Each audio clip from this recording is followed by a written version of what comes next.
Welcome to the next episode of the More Magic Book Club podcast.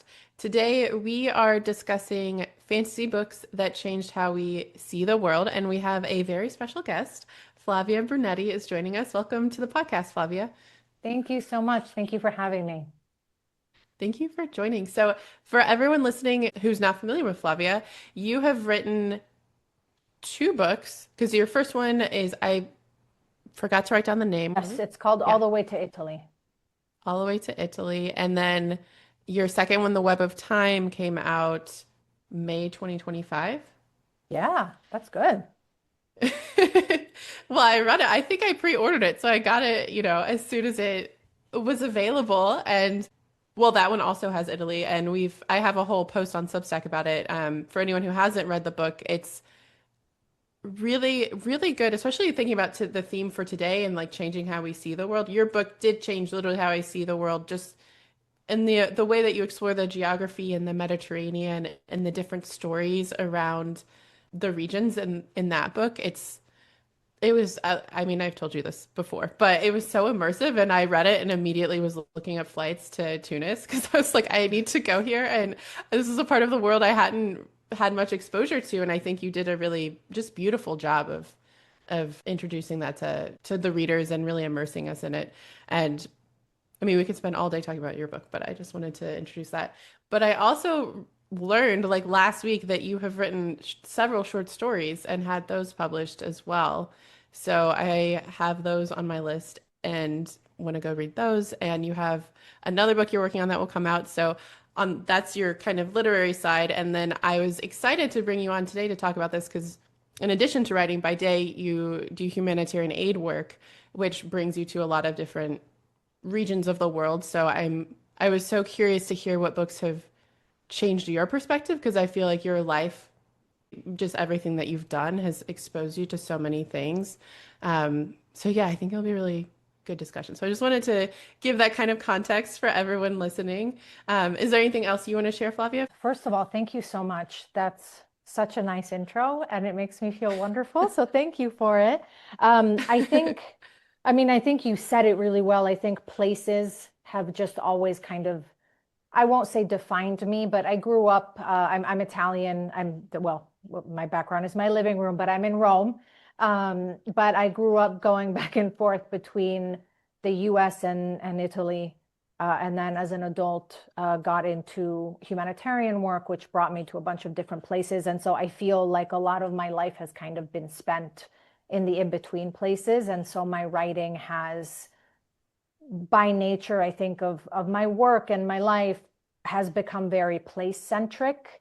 And I'm so thrilled that you think that the writing is immersive because it's really how I process the places that I go. And I think I've also just been lucky to be welcomed to such incredible places and to be exposed to these places. And so for you to say, oh, I was reading about Tunis and it made me want to get on a plane, like that's the dream, is to bring it a little bit closer. And I have so many places to see and so many places to get to know more of.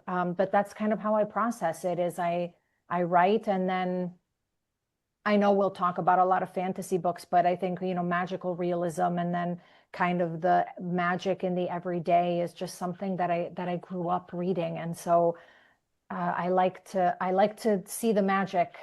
And so I think it's colored my reading and it's certainly colored my writing. So yeah, but I'm super excited to chat with you today. Thank you for joining and for sharing all that. I think it's really interesting. We've read a few books for the podcast this year that are grounded in folklore and from like different regions and thinking about how everywhere in the world has magic in its culture in some form. Like everywhere has different myths and legends and things like that. And it's such a great way to explore the world and just I feel like fantasy books that are tapping into the folklore, or even just set in a different place in our world, help me to feel closer to just the global community and realizing like, hey, we all have this in common. We all have hope that we want to experience and create these different myths and legends or, just stories to process the world,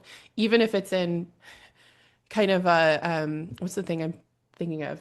Like there's a story that I had read about, or wait, it was Green Teeth, I think, Jenny Green Teeth, about that the Jenny Green Teeth is a lake monster that they would tell the story to kids so they wouldn't go into lakes because you could drown if you go in. So like having the like some things that starts out as like this kind of warning for something dangerous and then being able to turn that into a fun story. I think that it does help process the world. So I wanted to ask you, thinking about like what you grew up, one that you had in here was, I don't know how to pronounce her name, Madeline Langle, is that right? Le- I've always said it Lengley, and now, but I think I just made that up. So what if I'm wrong? I've been wrong this whole time.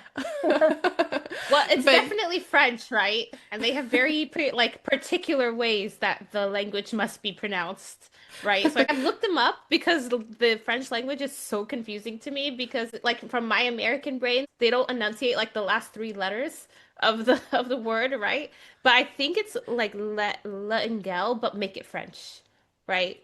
Some French spice and like that's how you get But that make name. it French. Yeah. I can't do it. I've tried. Lord knows I've tried. I can't do it. French is so hard. But I saw that you said you grew up loving her writing and her world building. What was there a book in particular that stood out? Then did that shape your, just way of interacting with the world?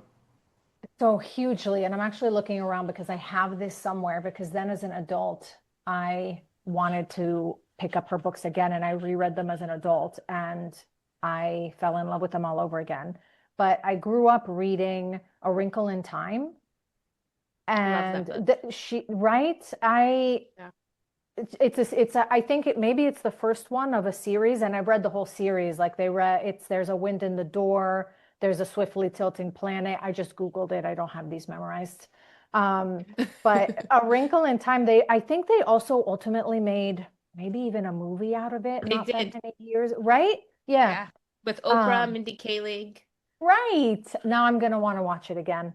But I mean, also it was for me as a kid, it was such a fun story. It's kind of every day, like it starts out in the everyday, but then you get pulled into these fantastical elements. Then when I reread them as an adult, you realize that like a lot of it is also kind of the like life advice, right? Like one of the, they're not super accepted in their community. One of them is incredibly smart. All of them are really smart. One of them, there's the husband has apparently abandoned the family, and so they're kind of shunned or made fun of. And it's also just about, it talks a lot about perception and society and kindness and I just love them. Like I ate them up as a kid and then I read them again as an adult and I mean I feel the same way about them. And then rereading them now, I realize how much of that type of writing colored then what I became as a writer eventually and as I hope to develop as a writer. But I still love those types of books. Marianne, you read it too? Yeah, I just want to say that book is one of the books that I credit to changing my entire worldview. I think I Okay. said this on another podcast, but it opened up my mind to the possibilities of what could be because it talks about like angels, but the angels are aliens. So it's like, what if, like, who, like, it kind of like made me question everything. Like, what we know is very limited, and what we perceive might just be the smaller part of a whole that we can't really understand or fathom. And so it helped shape me to have an open mind to like, the great beyond and also like the battle between good and evil and like how evil is this force.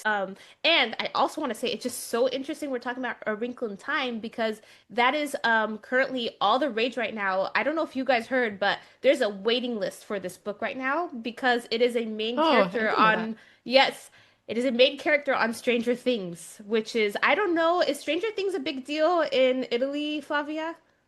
So I don't know if it's a big deal here. I know of it and I started watching it some years ago and then it gave me nightmares. Yeah, So I it's stopped, scary. but I It know is it's a scary. big deal, but like I can't handle scary. So It is very scary, Yeah, and it's like little I kids. haven't. Yeah, I was gonna say I yeah. haven't watched it because just seeing like not even a trailer, just like the cover photo, I was like, nope, I'm too scared to just seeing the picture, so Okay. I haven't watched it. I don't blame you guys, but I'm such a sucker for like pop culture, and so I am 5 seasons in now, and it is has taken over society. I feel like every millennial has, or notwithstanding you both, but has like wa is watching it, and it is that book is one of the main key like plots of the fifth and final season. So everyone has Oh, bought that book, interesting. and I was actually just telling my friend, he's kind of going through an existential crisis, and I told him to read that book because it was just so instrumental to me when I was a kid. And he's like, yeah, yeah, yeah, yeah. And then he watched Stranger Things the next day, and it happened to be that book, like, is a big deal in that book. And he's like, oh my God, it's a sign. And so he tried to buy it and he couldn't buy it because there's such a huge wait list of that book. Like, he can't get the hardback because this book was like published in the 70s. Like, they weren't Yeah. expecting there to be this huge resurgence of millions of people trying to buy this book, like, 50 years later. But yeah, I love that book. I actually bought it for a bunch of young kids a couple years ago. I was really depressed when they weren't interested in it, but maybe now, like maybe now they'll like it now. But and I'm for sure gonna read the whole series with my kids, no questions asked. But I love that that show has like kind of brought the book back. It's oh, I didn't know that, but that's amazing. I have a bunch of friends that are watching season 5 now, and they're like, "Oh, you should be watching it too." And I'm like, "No, you don't understand. I'm not going to sleep at night." But now I'll be like, "I don't need to watch season 5. I'm a big fan of the book." So, uh, Exactly. no, but there's a line in there somewhere, and I'm gonna massacre it because I don't remember it super well, but it's at one point where they have to travel through time, and one of them asks one of the beings, like, "Can we hold hands?" And she says, "You can try, but it won't make a difference. Though we travel together, we travel alone." And Hmm. I read that as a kid, and I was like, oof, like that is the kind of line that she throws in there that changes your whole life experience, right? Yeah, I just got Yeah. chills and I haven't read the book. Now I want to read it, but it sounds like I won't be able to because it's not You can come available. to Rome, Demi, and you can borrow mine because I have it somewhere. I'm like looking around. I didn't realize it was a hot ticket, but you can borrow my copy. I mean, I guess that's the excuse I need to go to Rome to to borrow Exactly. your You're like, I book. tried to buy it here in the US. It's not available. I hear a friend has it in Rome, and I'll hand it right over. Yeah, that's so interesting because I started watching the movie on a plane once and fell asleep because it was a long flight, but I remember I really liked it and it had like I only made it like a quarter of the way through and it had the beginnings of feeling very magical and fantastical. I love how books like that can have, like you said, like just like one line that just hits you and you're like, "Oh, that's so true and so real." I had that with, I don't know if either of you read The Alchemist by, is it I don't know how to Coelho? pronounce his name either. Coelho? Coelho? Paulo? That's Paulo another one Coelho. that I've always just randomly pronounced Coelho, and now I don't know if it's right. So I Coelho? think, is it Portuguese maybe? I think so. Yeah. But The Alchemist wait, have both of you read it or Marianne, did I've you? read it, yeah.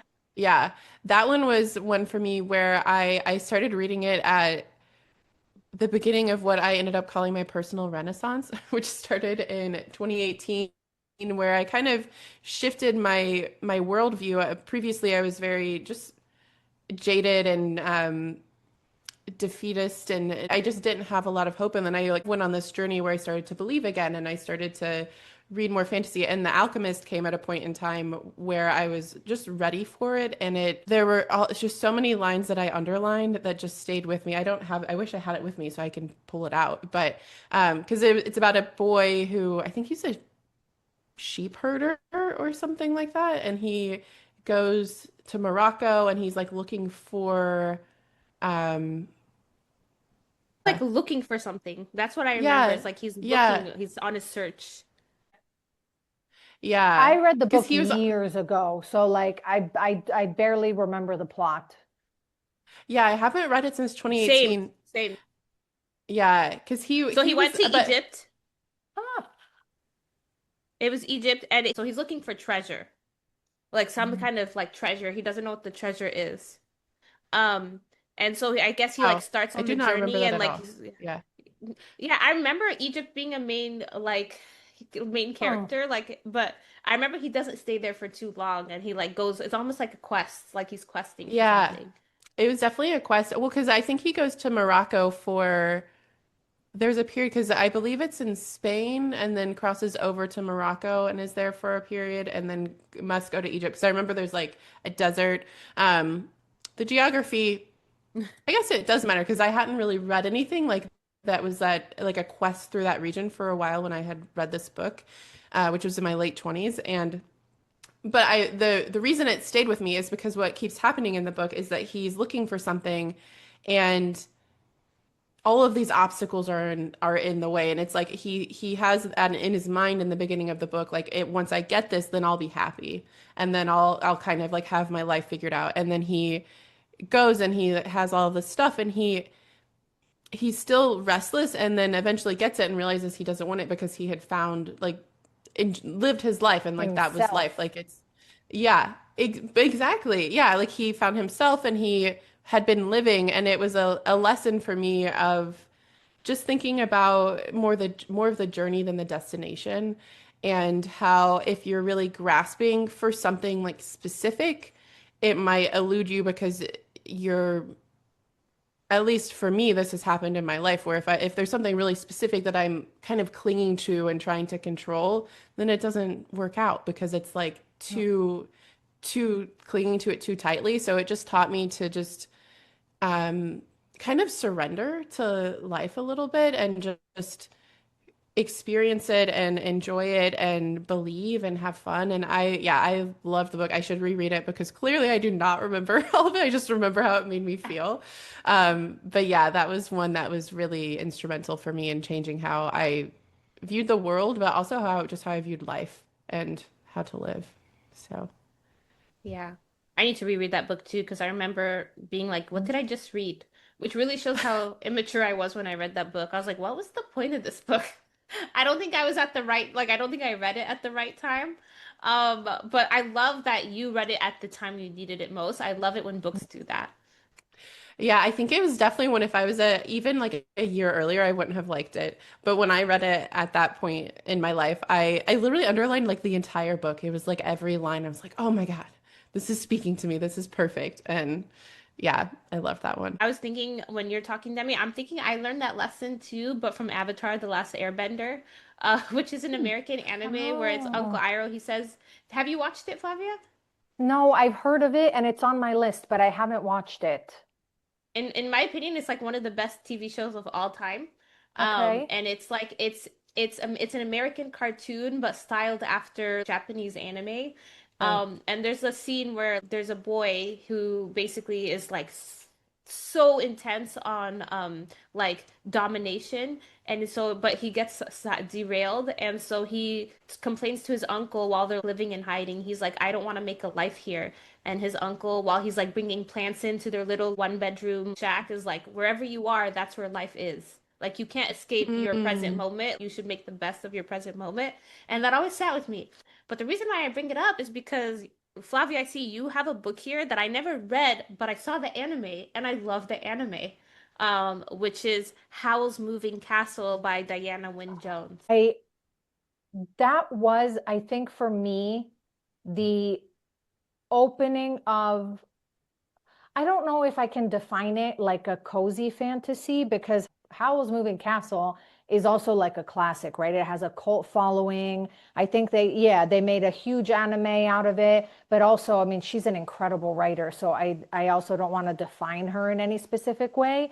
But it was a book that I found like it was easy to read. It felt quite wholesome, but then it also grappled with, really serious subjects in a way that I found was still digestible. And I don't think that having it be kind of a fun read makes it less serious, right? I don't find that those books have less gravitas because they are more fun to read. And I think that kind of then opened me up to the whole more of the cozy fantasy genre that I had previously kind of dismissed because I always sort of thought that like they had to be hoity-toity books if they were going to teach me something. And Now I Mm, think completely the opposite. I think that sometimes it's the books that we perceive as like, oh, that was a really easy read. I think writing an easy read is a lot harder than sounding really, really complicated. hmm. Yeah, there's something there's a quote about I think design or something where it's like the most simple goes through the most revisions or takes the longest. I don't remember exactly what it is, but I think that's true with writing. Like choosing the precise right word is a lot harder than having, five words to kind of describe that same word. Even just speaking out loud. I just said a lot of words to make that point. I think like slow burn is such a hard feat to pull off, like low stakes, because high stakes is easy. Like it fits like human entertainment. Like, it fits like that plot triangle that we learn in school, like the beginning and then the climax and then the end. But when it's a slow burn, you have to capture their attention the whole way through, even though the hills and valleys are really low. And so that means like the content of it has to be really good and really engaging because you're not really like hijacking like that entertainment like mode that we are so used to. And so it's really like it's a feat of talent to write like a low stakes story that really sits with you after. But I usually find them to be very rewarding. Like sometimes I like speaking House of Moving Castle, the anime is Studio Ghibli, which is like by Mhm. Miyazaki, who is known for basically only doing low stakes fantasy like anime. Okay. And I remember I used to have such resistance because I didn't want to sit through 2 hours where nothing happens. But my friend is the one who forced me to sit through them. And every single time at the end, I was like, wow, this was cinema. This was art. Like, this is this story has something to say. And so like now I've learned to appreciate slow burns as I've gotten older. That's so interesting. So, how's Moving Castle? Is it young adult or is it just cozy fantasy? I don't know anything about it. How recent is it? It is, let me actually, because I don't want to say this wrong, but I don't think it's young adult. Howl's Moving Castle is a book, because of course the anime comes up first. That Um, sucks. It's one of the rare oh, times where see, the movie is like comparable to the book, I think. it says it blend children's literature, young adult fiction. Okay. Oh, okay. But Yeah, oh, it's so good. It's got, I mean, obviously it has a moving castle, but it has like curses and all of these different creatures. It has a little bit of romance. It has magic. It's kind of like a retelling of a fairy tale. It also has kind of the like mythology. There's a curse in it that they have to solve, but it's done in a really real like the way that you read it, you don't feel like, oh, this has been really done before. And I Hmm. think it's also credited as kind of being one of the core like fantasy elements of that kind of genre. I also don't want to like speak too much on it because I mean, I read it and I love the book, but I'm not one of the people that's like, you know, I'm not a professional at this. So, and I think she also wrote another really famous book that I loved as a kid, The Wizard of Earthsea, or maybe that's Ursula K. Le Guin. That's yeah, that's Yeah. Ursula Le Guin, I Okay. think. Yeah. So different. And I think The Wizard of Earthsea, I would say is like more epic, if I can. Mhm. Um, Yeah, I Howl's think Moving that Castle was just super readable for me. I'm like, did I read the A Wizard of Earthsea or did I read The Left Hand of Darkness? I read one by Ursula Le Guin. So you read A Wizard of Earthsea when you were younger? Mhm. She was Yeah. also one of the writers that I kind of wanted to emulate when I was a kid. I loved the kind of coming of age um, wizard curse kind of storyline. Now that I'm talking about it, I'm like, wow, okay, obviously I have a type of genre that I was into as a kid. Um, but also now looking back, I mean, I know we were also talking about kind of women fantasy writers and how, a lot of the more famous ones tended to be kind of like the epic fantasy, and they're written by men. But Hmm. gosh, women have been writing fantasy and, hitting it out of the ballpark for for ages, right? I mean, they've been changing the game for forever. Hmm. Yeah.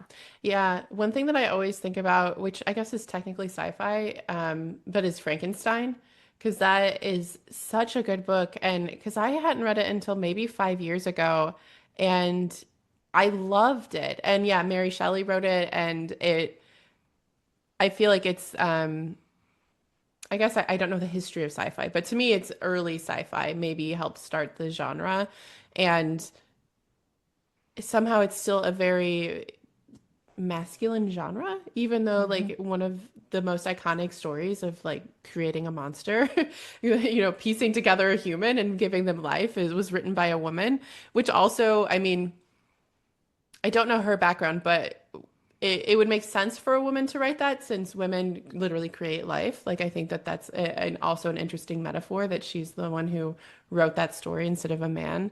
And there are, of course, like a million books by men that are also really good. But I do think that women in fantasy, I think, have to work harder than male authors sometimes. Like they're held to a different bar in some cases. And I do think it's becoming a little more even, hopefully, because a lot of the books I've been reading are by women, and I don't know if I'm just self-selecting or if there are more female fantasy authors now. I'm gonna just say this. This is my very optimistic, wild take. I don't know if it's true, but I think like now the works can speak for themselves. Like if the book is good, people will read it. They don't really care who wrote it.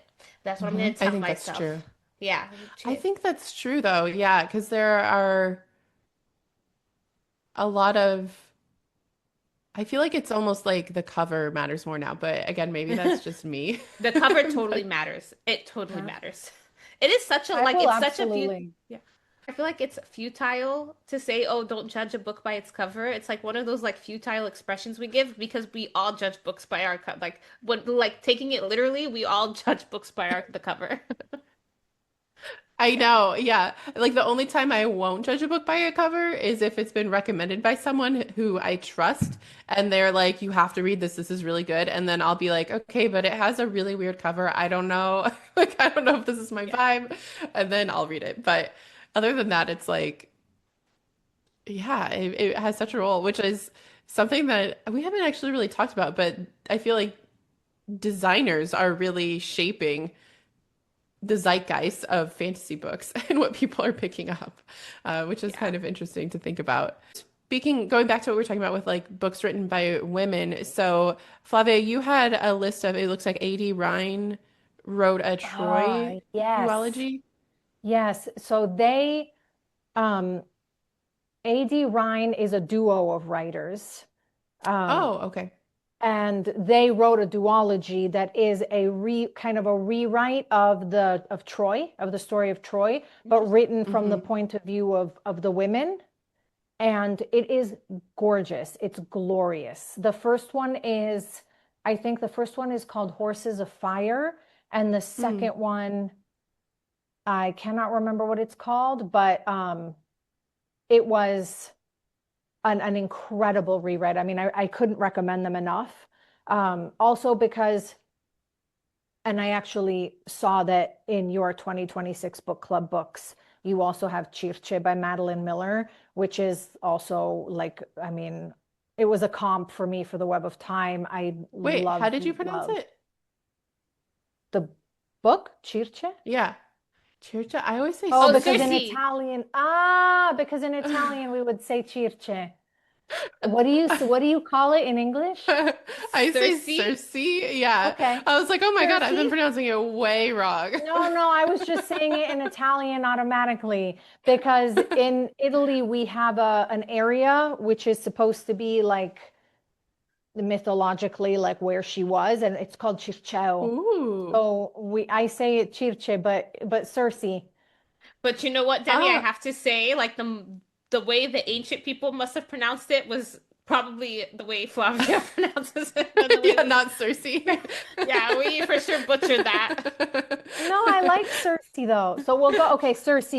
It's the same, it's a similar, not the same thing, but it's kind of the looking at something but looking at it from the point of view of the woman of the situation, which I think is Hmm. appropriate, also considering most of the time they're telling the story of the women.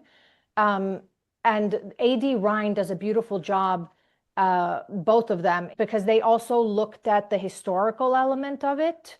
So they placed it, and in the back of the book, they have a whole thing on some of the choices that they made based on the history and based on what was likely of the populations at the time. But I mean, I just loved it, and I couldn't tell. I've always kind of thought, like group writing or two people writing, maybe you can tell, who's writing when. But I mean, I loved it. I super recommend it. I Yeah. think they're incredibly, yeah, you almost find yourself at the end, like kind of hoping that they're going to take some liberty and like change the ending because you Yeah. obviously know what's going to happen as you go. And obviously, like, I won't ruin it. Not that you can ruin it because we all know the story of Troy, but they do such a beautiful job with it that I like to see, I like all of those. There's also Natalie Haynes who also wrote um, some really good rewrites. I think she did a rewrite. I'm looking at my bookshelf. My bookshelf is on the left. Hmm. That's why I keep looking off. Mm. There's one she did a rewrite of the myth of Medusa. Um, so yeah, all of that. But A.D. Ryan it came out recently, and I'm a big fan. Does it follow Helen? Or is it like the famous women of Troy or more normal, like Well, everyday one of people? them is, I can't remember her name, but one of them is taken from like a smaller character. Then there's Cassandra, there's Helen, Mm. who's the wife of Hector? Oh, I can't remember her name. Anyways, it's four of them. yeah. And one of them is a servant girl, and the rest of them are kind of these huge, and they do a really beautiful job at the Helen story, Yeah. which Mm. is completely different from the way that history, the way that the myth kind of makes her out to be like it's her fault. Yeah. And it instead like really plays with Helen as the mother, Helen as protector, Helen manipulated by Paris. It's really beautifully done. I really like the way they did it, even just in terms of just looking at a different angle, right? And Yeah. historically, um, women kind of get pushed aside, and I'm hoping that The that's now changing. But yeah. Yeah, like as they like Simone de Beauvoir says, like the second sex. I also just say I love that they put a servant girl in there too. So there's a Hmm. class element as well. Like it's not just the rich people's experience, but like the poor people's experience too, which is adds like a whole other layer. I never thought of that as a genre, but I realize I love that. Because I kind of do that for myself. Like whenever I read books, I always kind of like just automatically see things from the perspective of the woman, even if like there's a bias in the author of what he thinks of the woman, and very rarely agree with the author. I'm usually like, wow, that author has no idea what he's talking about. Like, because it's just so obvious as a woman what the woman is actually thinking and actually doing. And so I've always just naturally, and because I'm a woman, and so I just naturally see it from the woman's perspective. So I like that this new genre brings it to the forefront and like retells the story from their perspective. I know I see the list that you have here of those types of books. You and I have read one of them together, which is A Natural History of Dragons by Marie Brennan, if you want to talk Love about it. that. I saw that's also on your 2026 book club list. Yeah, I haven't read it yet, so I'm excited to read that one because yeah, Marianne has said a lot of good things. I've heard really good things about it, but I don't know too much about it other than it's about dragons. That's all that I know. I would say I love the book, but I hate the author, and if she's listening, she knows why. And Flavia, I'm sure you know why too. Oh, I love it. I love that. Is it a duology? Two or three? There are two or three, right? Like a really? There's a sequel? I think What? so. I Yes, didn't know that. I Because the think first so. book really, like, I love the book, but I don't want to spoil anything. But I was sobbing at the end, and I was like, "How could she? How Oh, could she?" And I'll leave it there. You know what I'm referring to, right, Flavia? I do. And then I think I'm looking it up, but I think there's a natural history of dragons, and then it's followed by the Tropic of Serpents, and then the third is Voyage of the Basilisk. And Wow. then maybe there's also a fourth in the Labyrinth of Drakes, and they are her continued diaries. So that story, I also don't want to give anything away, but that story like expands even more. But I loved that you were kind of reading it as if you were reading like I don't know, how would you Like a describe travelogue or yeah, like a natural anthropologist, like an yes, but explorer, like Lewis and Clark kind of. yeah, and Oh, she's that's talking interesting. about dragons like it's totally normal. Like she's Yeah. describing them in this, she's studying them. She's a scientist. And so she's speaking about it as if, yeah, you're writing, you're studying, I don't know, an animal, which you would be. But so she takes the fantastical and she makes it super normal, but she's also this super adventurous woman. And it's an anachronism because, same thing. The vibe was very Victorian. She was Yeah. kind of really ahead of her time, but there's dragons. I mean, how can you go wrong? Yeah. Is it set in our world or is it set in another, I can't like in remember another if world? it's set in our world with a different element or if it's a different world. I feel like it's very like 1 degree removed from our world and like make it Okay. historical, right? It's very similar to our world, but they also have dragons. I don't think there's magic, for example. It's just this is a world Hmm. that has dragons in them. And like she said, very Victorian. And so she's someone who kind of people are like, wow, she's so eccentric because she doesn't want to be a stay-at-home like estate lady who Right. throws balls and parties. She wants to go to like the tropics to study the dragons and write about them like a man. Gasp. Yeah. I love books where it's a woman saying, I'm not going to stay home, like thinking about the adventures of Amina al-Sarafi, which we read earlier this year. Have you read that, Flavia? No, but it's still on my list from when you were reading it because when I read your post about it, I thought, okay, that's right up my alley. I have to read it. It's so good. Yeah, I think you would like it. It's set in, I believe, Oman, and then they go north. It's like on the Indian Ocean. But it's, I guess, an alternate history. But yeah, she goes on a ship. So she's like a pirate. And I love that where like the women who just refuse to stay home and go and have an adventure. So yeah, I'm excited to read A Natural History of Dragons. That sounds like it's going to be a lot of fun. Well, I wanted to ask you because you said you had several that were books in different regions of the world. So one was the Book of Heartbreak by Ova Oh, Saran. yes. Probably my favorite. This is a big statement, but maybe my favorite book I read this year. Oh, wow. She's an incredible writer. I really like her. She has a really cool Instagram account. It's called, I think, Excuse My Reading. Um, and she has this like little duck pond, and I really like her. She's very real. But the book is incredible. It's incredibly place centric. You can like taste Istanbul. Like you read the book, I read it and I thought I need to go back to Istanbul. It's also very kind of folklore. It takes the mythology of the area. So you have a real Istanbul, but there's a really strong fantastical kind of magical element, but you're also reading about the history of it. Um, and one of the reasons I really wanted to read it was, well, first of all, totally sold the cover.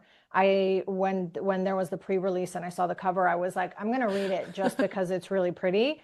But then it was something like she wrote it for her grandmother because her grandmother's imam had really scared her grandmother about the afterlife. And so she wanted to write a story where the afterlife is just not scary.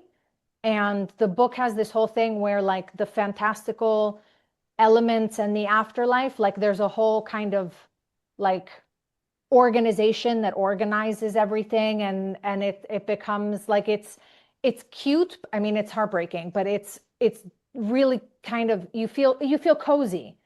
And when Hmm. she said I wanted to write it for my grandmother to like kind of help her, even though she didn't read it, to remove that fear, because nobody has the right to make someone else afraid. I thought, oh, well, beautiful cover, love what you said, reading it. And then, yeah, I mean, it's the storyline. I won't ruin anything, but when her heart breaks, she dies. And then she's brought back to life, and she only has a finite number of times that can happen. So, I Mm. mean, Ooh, I it was love really that. well done. And she's working on another book now, and it's like something about libraries. So I am really excited for her to finish that one. So in terms also of like place-centric kind of fantastical writing, and strong women, yeah, probably my book of 2025.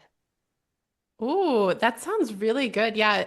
Is it cozy fantasy or does it just have that kind of feel? I don't think it's defined as cozy fantasy. I wouldn't even necessarily say it has that kind of feel, because it tackles such, well, but I think cozy fantasy also tackles really intense topics. Um, Mm-hmm. I don't think it's defined as cozy fantasy. But Mm-hmm. it's very much fantasy, but there wasn't a part of it where I read it and I was scared. Like it Mm-hmm. wasn't, Like Yeah, thrilling, yeah. suspenseful. Yeah, it sounds really good. I love books that have, because I'm a huge low fantasy person, like fantasy set in our world. So anytime it's set in a specific place where it feels like you're there, because I read The Historian, I think I read it a couple times. I don't know, Marianne, I don't think you've read it. Flavia, have you read The No. Historian? no. It's a Dracula almost like continuation, but they go throughout Europe and they actually go to Istanbul, and the descriptions of it just feel so immersive, and so I'm always like I want to read another book set there or even in Turkey more broadly. And um yeah, so this sounds like a perfect one for when I feel like I want to travel but have to stay here where it's dark and rainy for this winter. Because you also have The Glassmaker by Tracy Chevalier Mm-hmm. set in Venice. Is that Yeah. right? Yeah. Yes. And that's another, I read that this year. That's another one that's sitting right here. I read it this year. I loved it. I really liked the fantastical element that she uses, because there's only, the rest of it is kind of historical fiction, but she kind of uses this fantastical element that, I mean, you know it from the beginning. Time flows differently for them. So Mm. they essentially like don't age in the same way. And so Mm. basically she covers in a lifespan, or in half a lifespan, like several generations of Venetian history, and they're glassmakers. And that was another one that I really enjoyed. I think I read that. Yeah, I read that this year too.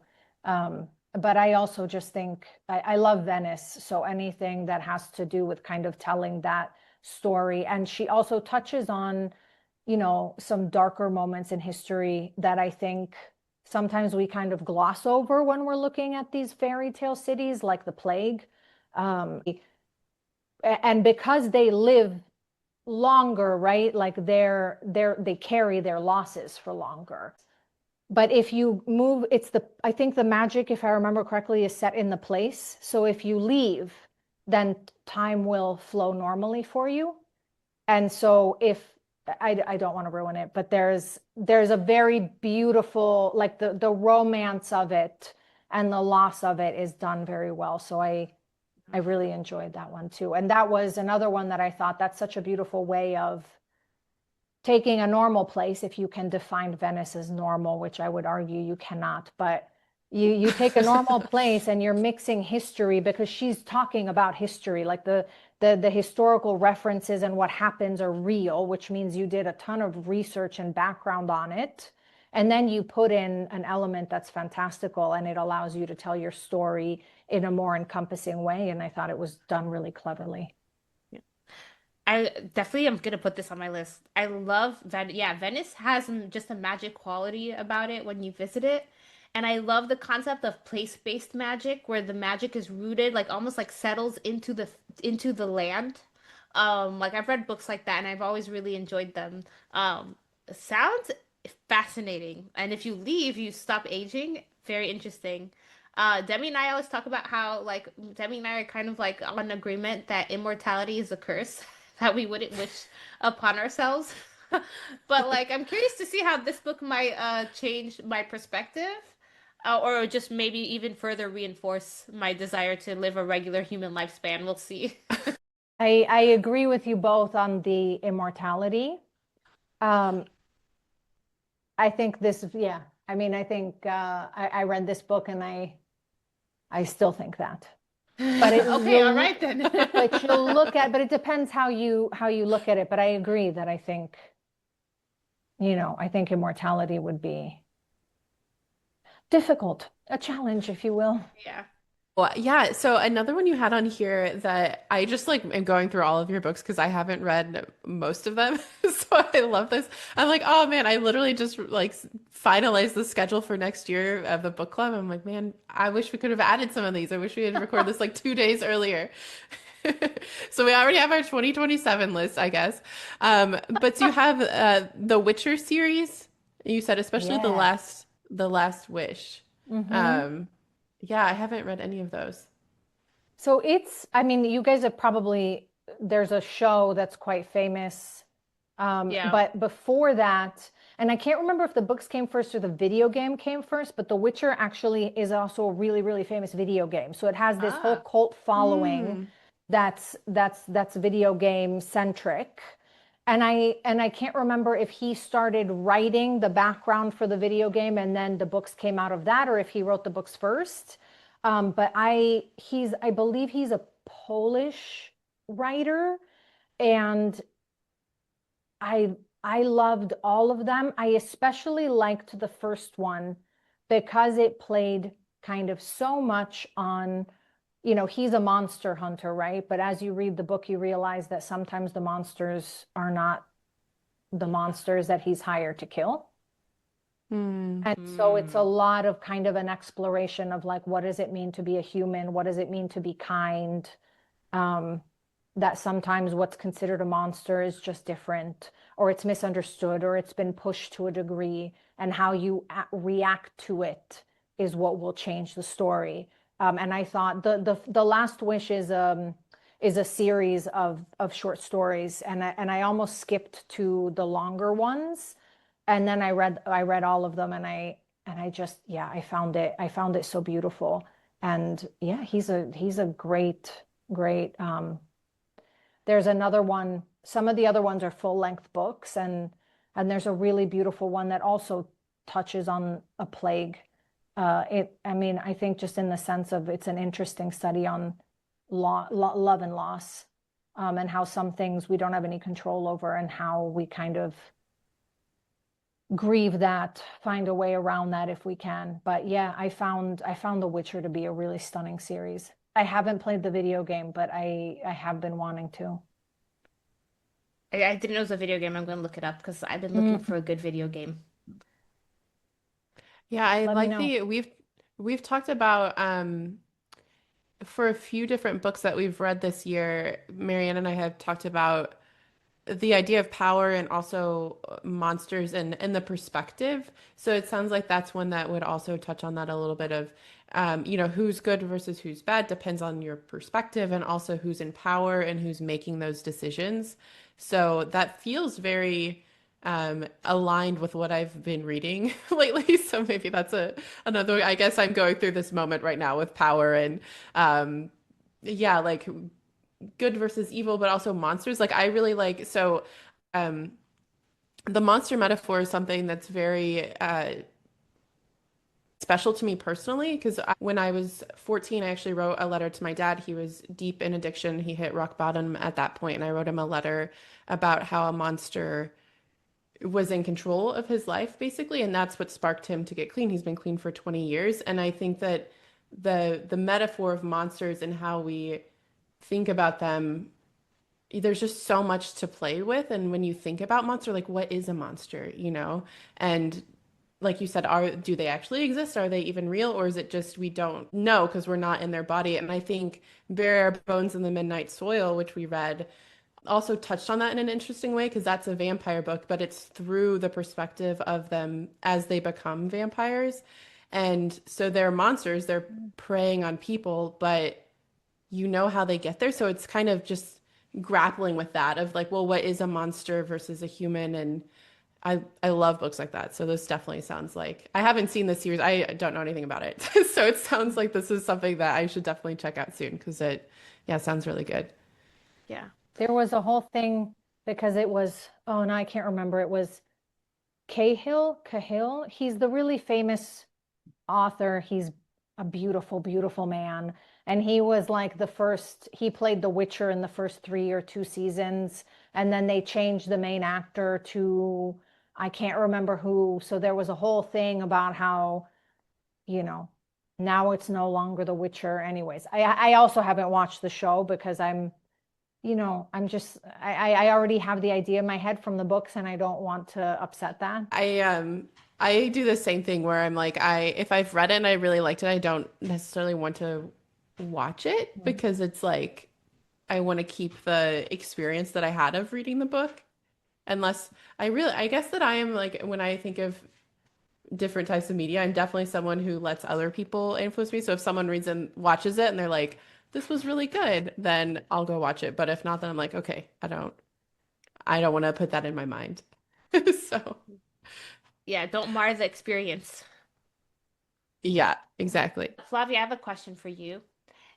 What which of these books would you say were the most instrumental to shaping your worldview as a young person? Like your youngest memory of, I know we kind of touched on Madeline and Gail. Was it that, or is there another book that just like blew your mind? My gosh, that's such a hard question.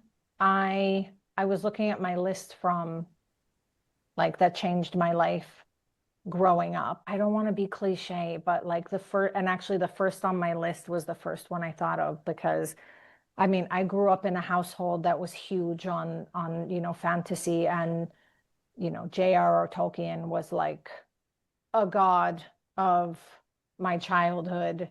And I was reading The Lord of the Rings but I mean, I think we were talking about like sometimes you read books and it's too soon. I read The Lord of the Rings when I was way too young. Like I was like, what is this? And I read The Hobbit and it was my favorite. And then I grew up a little bit and then I read The Lord of the Rings, like the actual series, and I loved it, but The Hobbit is still my favorite. And there's a Hmm. dragon in there too. So maybe I'm just primed to love books with dragons, but Tolkien was, I mean, it always just blew my mind that he wasn't even really a traveler. Like I read a biography of him and he didn't even really like to travel, but he created these incredible worlds and made up entire languages and just took the world along with him. While he was like writing also for his kids, and he wrote his family into, like the love of his wife and how he made that into like he made her into this epic, like that whole epic love story. And I think Tolkien was huge for me growing up. And I think Tolkien is huge for me now too. And I realize that's like a very trite answer, but I mean, I just think he's such a great. I don't think it's right. I think when something stands the test of time, it stands the test of time for a reason. Like it's because it's that good.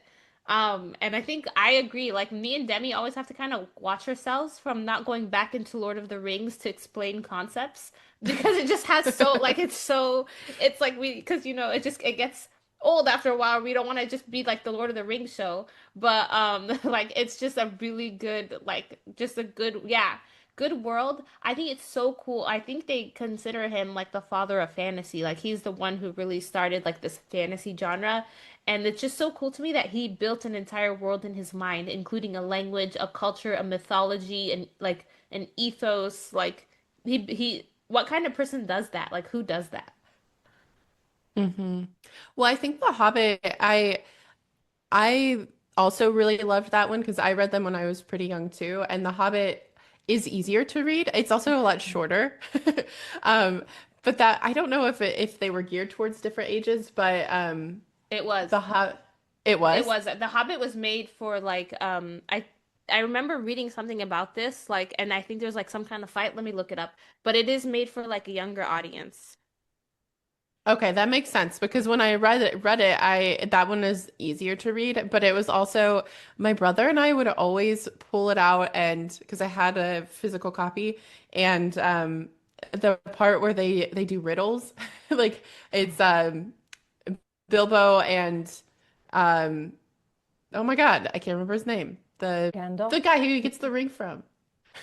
What, what Oh my God. Bilbo? Now none of us are going to be able to Is it remember it. Gollum? Yeah, Gollum. Gollum, My Smeagol. Okay, precious yeah, okay. Yeah. Smeagol. Yes. I was like, Uh, Sauron, is he in The Hobbit? Okay. Mhm. oh gosh. But the part where they're doing the riddles, we would always pull them out and like quiz people on it. We thought we were so clever. Like, oh, can you guess this riddle? And it was fun. Yeah, because there's a dragon and there's this adventure and it's so magical and just a really fun story. Like because there are the trolls and they have to escape in the barrels in the water. It's been a while since I read Mhm. it, but um yeah, I think I also that one was one of my first introductions to fantasy, and I think it's a good one to read when you're a kid because it's a fun story, but it also there's just a lot to it. And then when you read the actual Lord of the Rings series, there are so many themes in that book and lessons in that series that I think it probably shaped a lot of people growing up. And yeah, I love them. It definitely changed how I thought about the world because I hadn't really had anything that was really a quest type of story until I read The Hobbit and then it was like, okay, now I want to read all of these. And I think quests are probably one of my favorite types of stories, which is like the classic hero's journey and things like that. Yeah. Mhm. Um, yeah. I I do want to say it's really funny, Flavia, that you brought up like, oh, I have a thing for dragons. I don't know if you guys saw online, but there's, like, have you guys ever heard of like the horse girl, like her horse girl energy, like the girl who grew up really Yeah. into horses? Now there's the dragon girl energy, which is like a whole other level. And I feel like you might be a dragon girl, Flavia. I will be Googling this, Yeah. Marianne, and I better like it. Yeah, and I think let's see. You tell me. You tell me. But yeah, apparently it's like a whole notch above a horse girl is a girl who's into dragons. I think And she's I was also into horses when I was a kid. Like I was a total Yeah. horse girl. Oh no. Do you think there must be horse an girls overlap. grow up into dragon girls? They might, or I think there could be like they're just it's a type of girl who gets really into rideable creatures. Like Yeah, I was gonna say dragons are kind of like flying horses with scales, kind of yeah. almost like. Maybe that's the overlap. Like it's Yeah. okay.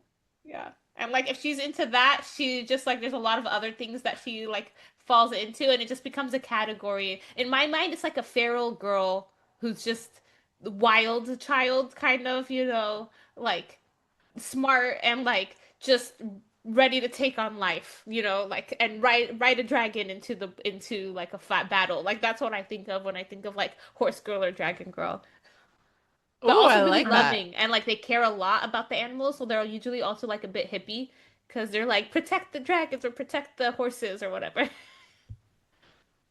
I I'm have liking never this heard so about far. this. Yeah, I I'm haven't like, heard can it I be either, but one? I yeah, What's of the course, criteria? of course. I You're love The reading an Hobbit. I loved actual history Aragon. of dragons. Yeah. Well, I feel like this was giving me a lot of books to think about just different ways stories have expanded. Yeah, thinking about the world, like geographically or even the people in it. Mhm. It almost makes you want to I didn't think about this until right now, but it would be kind of fun to just talk about books that make specific places around the world feel magical. Like you were kind of saying that. That would be really fun. Like the Perfect. ones that may, yeah. Let's add that to the list, Demi, of our themed episodes. Yeah. Maybe Flavia, you could come back if you have any more and we Oh, could a talk about. hundred percent. I was actually having this conversation recently with a friend of mine in the middle of a work meeting where we were not supposed to be talking about this. Mm. We started talking. I was like, I want to do like a map where like every place has a book that like immersed me in that place because there's so much Yes. really I love good that. like place-centric writing going on right now.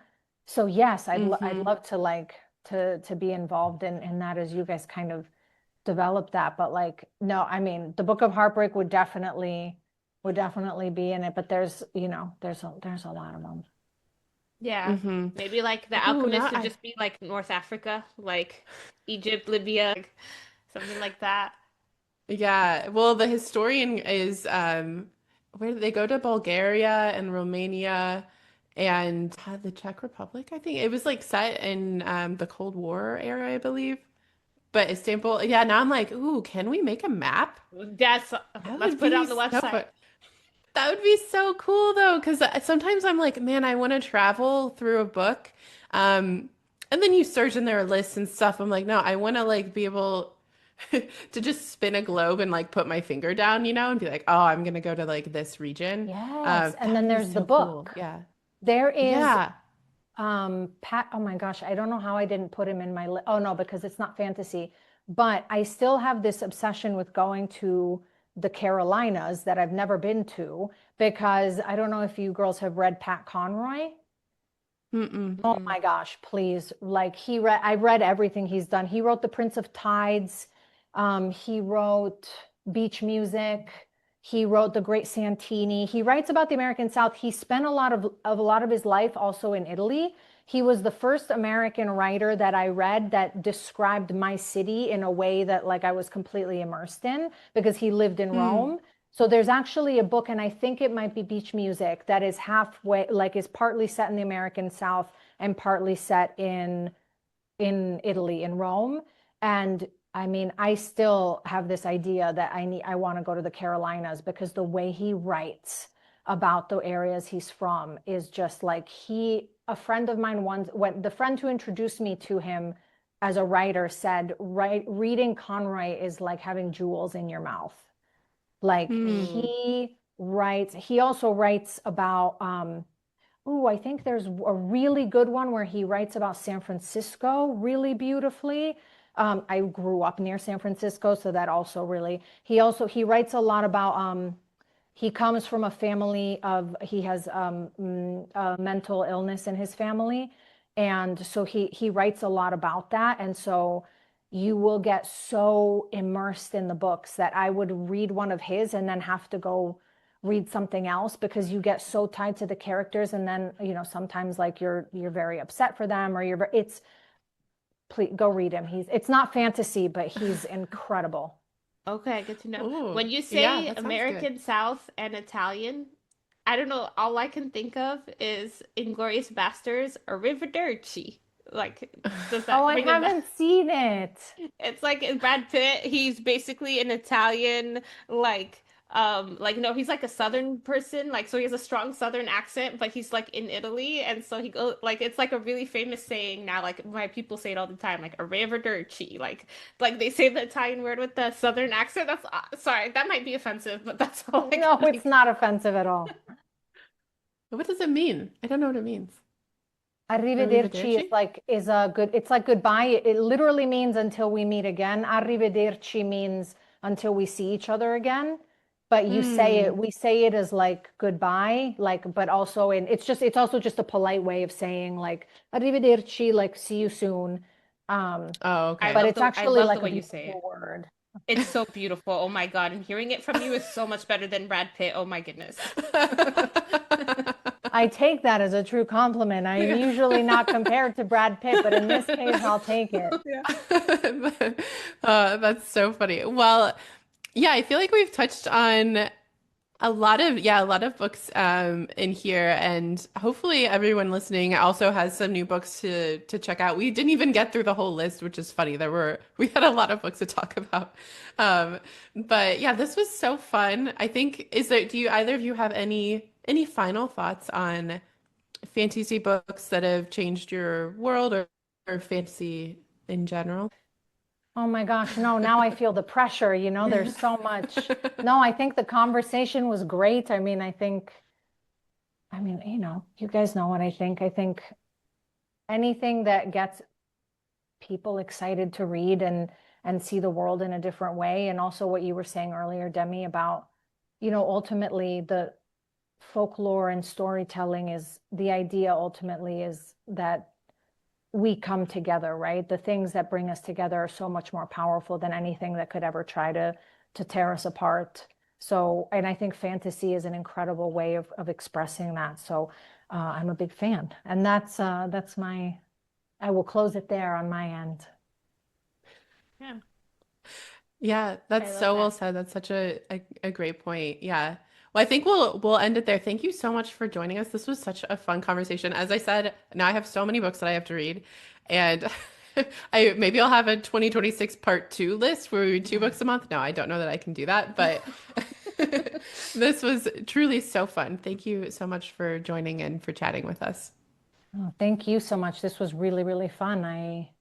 Let's do it again sometime. Yeah.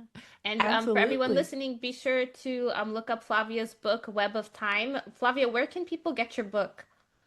So people can get it anywhere books are sold. So any of their favorite. I'm a big fan of indie bookstores. You can also get it on weboftimebook.com directly from my publisher.